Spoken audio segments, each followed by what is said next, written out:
প্রিয় সকল ছাত্রছাত্রী, আশা করি তোমরা সবাই খুব ভালো আছো। তো আজ তোমাদের কাছে একটি গুরুত্বপূর্ণ তথ্য শেয়ার করছি, বা তোমরা থাম্বনেল দেখে বুঝে গেছো যে বিষয়টি দেখো, অষ্টম শ্রেণী পর্যন্ত ফিরছে পাস ফেল, নতুন শিক্ষানীতি কেন্দ্রের। আরেকটি কথা বলে রাখি তোমাদের কাছে, তোমরা জানো এর আগে 2009 সালে, ঠিক আছে, 2009 সালে পর থেকে একদম একটানা অষ্টম শ্রেণী পর্যন্ত পাস করিয়ে দেওয়া হতো। অর্থাৎ কোনো ছাত্র বা ছাত্রী যদি ফেল করতো তাকে কিন্তু পাস করিয়ে দেওয়া হতো, ঠিক আছে, বা কেউ যদি পাস না করতো তাকে জোর করে পাস করিয়ে দেওয়া হতো। এই নিয়মটি ছিল, কিন্তু সেই নিয়মটি আর থাকছে না এবার থেকে।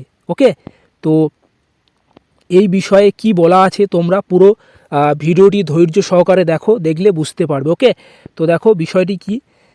এক্সামিনেশন পাস ফেল সিস্টেম, অষ্টম শ্রেণী পর্যন্ত ফিরছে পাস ফেল, নতুন শিক্ষানীতিতে কেন্দ্রের। দেখো কি দেওয়া আছে, যে দেওয়া আছে পাস ফেল সিস্টেম পড়াশুনোর মনোনয়নের জন্য এই সিদ্ধান্ত জানিয়েছে কেন্দ্রের শিক্ষা সচিব। তো এরপরে কি বলা আছে দেখো, তোমরা একটু পুরো ভিডিওটি দেখো, দেখলে তো দেখো বলা আছে, দেখো নতুন শিক্ষানীতি, অষ্টম শ্রেণী পর্যন্ত ফিরছে পাস ফেল, অষ্টম শ্রেণী পর্যন্ত ফেল না করার নীতি প্রত্যাহার কেন্দ্রের। এবার থেকে পঞ্চম আর অষ্টম শ্রেণীতে হবে পরীক্ষা। ওকে, তো পরীক্ষায় পাস করতে হবে, না পারলে আর একবার সুযোগ। তো যদি কোনো ছাত্র বা ছাত্রী যদি ফেল করে তাহলে তাকে আবার পুনরায় পরীক্ষায় বসতে হবে। ওকে, তো তারপরে দেখো বলা আছে, দেখো পরীক্ষায় পাস ফেল নিয়ে সিদ্ধান্ত কেন্দ্রীয় সরকারের, পাস করতে না পারলে স্কুল থেকে বহিষ্কার নয়। তো বুঝতে পারছো, যদি কোনো ছাত্র যদি পাস না করে তাহলে তাকে স্কুল থেকে বার করে তোমার বহিষ্কার বা তোমার বের করে দেওয়া হবে না, ঠিক আছে। তো পড়াশুনোর মনোনয়নের জন্য এই সিদ্ধান্ত জানিয়েছে কেন্দ্রীয় শিক্ষা সচিব। তো তারপরে দেখো কি বলা আছে, আজ এই কেন্দ্রীয় সরকার সিদ্ধান্ত ঘোষণা করেছে যে ক্লাস 8 পর্যন্ত ফেল না করানোর জন্য যে সিদ্ধান্ত চালু রয়েছে বর্তমানে তা প্রত্যাহার করা হচ্ছে। তো বুঝতে পারছো তোমরা যে এতদিন পর্যন্ত যে তোমার পাস করিয়ে দেওয়ার যে নীতি ছিল সেটি প্রত্যাহার করা হচ্ছে, মানে তুলে নেওয়া হবে, ঠিক আছে। তো তারপরে দেখো, অর্থাৎ অষ্টম শ্রেণী পর্যন্ত যে টানা পাস করিয়ে দেওয়ার নীতি এতদিন ছিল তা বন্ধ হবে। ওকে, বোঝা গেল। তারপরে দেখো, বার্ষিক পরীক্ষার নেওয়া হবে সমস্ত শ্রেণীতে, তবে পঞ্চম এবং অষ্টম শ্রেণীর পরীক্ষায় পাস করতে হবে পরীক্ষার্থীদের। বোঝা গেল। তো এখানে বলছে পঞ্চম এবং অষ্টম শ্রেণীতে পাস করতে হবে, ঠিক আছে, তারপরে তোমাকে অন্য ক্লাসে তুলবে। তো এখানে সপ্তম এবং ষষ্ঠ শ্রেণীর কথা উল্লেখ করেনি। ওকে, শুধু বলেছে পঞ্চম এবং অষ্টম শ্রেণী। যদি কোনো পরীক্ষার্থী পাস করতে না পারে তাহলে ফল প্রকাশের পর 2 মাস সময় পাবে।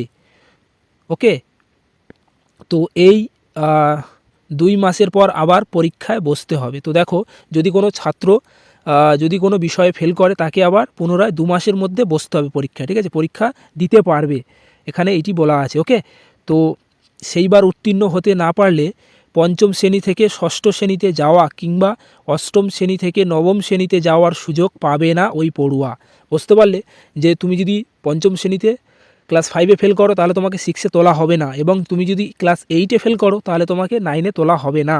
ওকে, তো এখানে কিন্তু ষষ্ঠ এবং সপ্তম শ্রেণীর কথা উল্লেখ করেনি, অর্থাৎ ক্লাস 6 এবং 7-এর কথা। বোঝা গেল। তারপর অর্থাৎ পাস না করলে যে নতুন একটানা যে নতুন ক্লাসে উত্তীর্ণ হওয়ার বিষয়টি প্রথম থেকে অষ্টম শ্রেণী পর্যন্ত চালু ছিল তা এবার বন্ধ হতে চলেছে।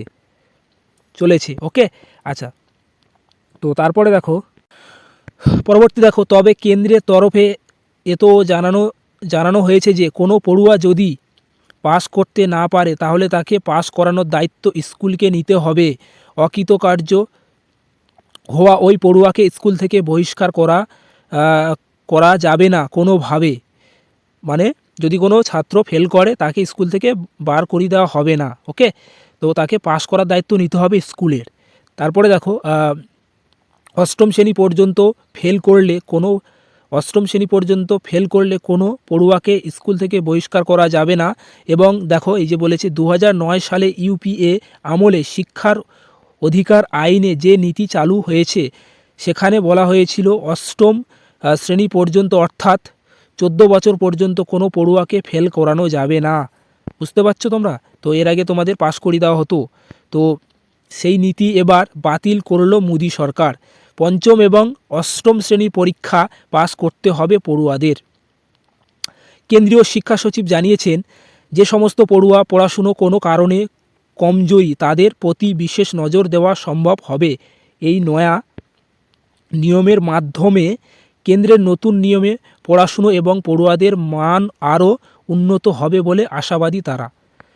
তো এই ছিল তোমাদের একটি গুরুত্বপূর্ণ তথ্য।